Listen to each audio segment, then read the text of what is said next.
Advertisers have many tactics and strategies they use to lure consumers into buying their product.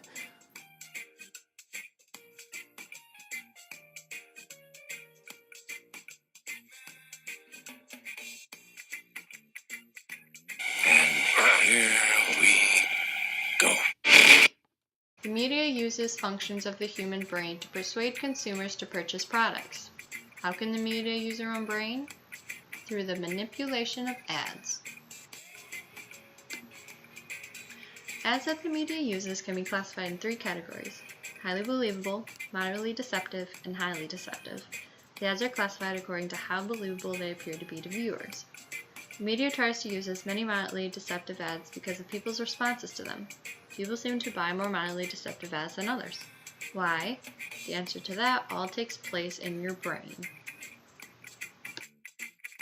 When watching an ad, the human brain goes through 2 stages. The first stage involves the precuneus. The precuneus is part of the brain that involves your focus and attention. The more deceptive an ad is, the more activity there is in the precuneus. The reason behind this is because the brain is looking for potential threats. The second stage is where activity in the superior temporal sulcus and temporal-parental junction takes place. A big name for not too hard concept.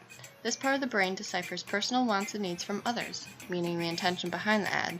The consumer is basically asking if the ad is trying to help them or the producers or the ad or product. This is where the media makes their ads believable that they're trying to help consumers and not themselves. The more deceptive an ad appears to be, the less activity there is in superior temporal sulcus and temporal-parental junction. This means that the viewer has already found the ad too risky to even buy into. So what does all of this have to do with the media using your brain to buy products? Well, the media knows that the more deceptive an ad is, the more attention it gets from its audience. Additionally, the more deceptive an ad is, the more viewers find the ad too risky to take further insight. As a result, advertisers try and use as much mildly deceptive ads while using the other tactics talked about earlier to entice customers. With the media knowing what your brain is doing when watching an ad, advertisers can get a rough idea of how well their ad is going to work and who will buy into it. Have you ever heard of LifeLock? LifeLock is an identity protection company in America. Their commercial is one that seems to capture people's attention quite well and make people believe that the consumer is their number one priority, when they're spending $1 million to fix it. LifeLock has $587.5 million in revenue in a 2015 review. Must be those commercials were working.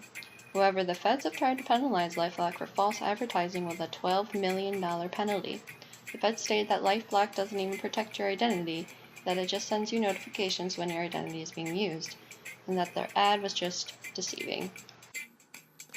Advertisers have many tactics and strategies they use to lure consumers into buying their product.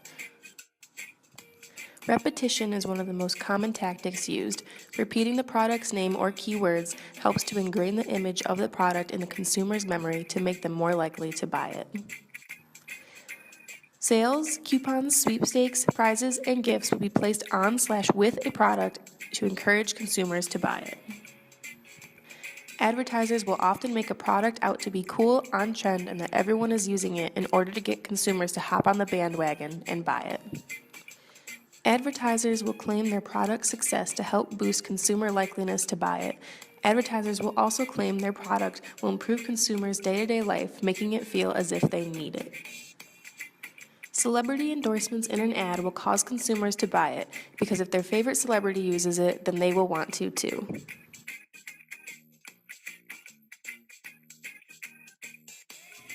When you watch a commercial, you typically aren't inclined to solely think about the product at hand.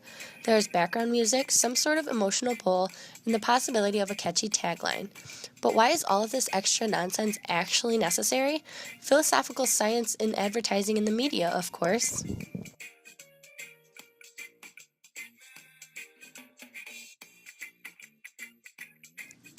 The overall philosophy of advertising in the media is actually one of the most prominent means that businesses use to acquire and retain customers. While a puppy may not have literally anything to do with beer, Budweiser brought in nearly $5 million worth of sales in correlation with the use of the little guy. How? Puppies, being attached to snuggly, loving cuteness, evoked emotion in consumers and compelled them to make the purchase. Advertising agencies use ads to persuade people to purchase their product. Some companies use physical objects to please the eye, others may have a catchy jingle or popular tagline to draw in customers. While these items and sayings may have little to nothing to do with the product itself, they are an ingenious way to make people remember their product. Other companies may claim their product attains such prestigiousness by using a rather attractive actress or actor or correlate the product to wealth and prosperity. Consumers buy the product just to be able to say they have it. As William Feather, a philosophical advertising professional, said, the philosophy behind much advertising is based on the old observation that every man is really two men, the man he is and the man he wants to be.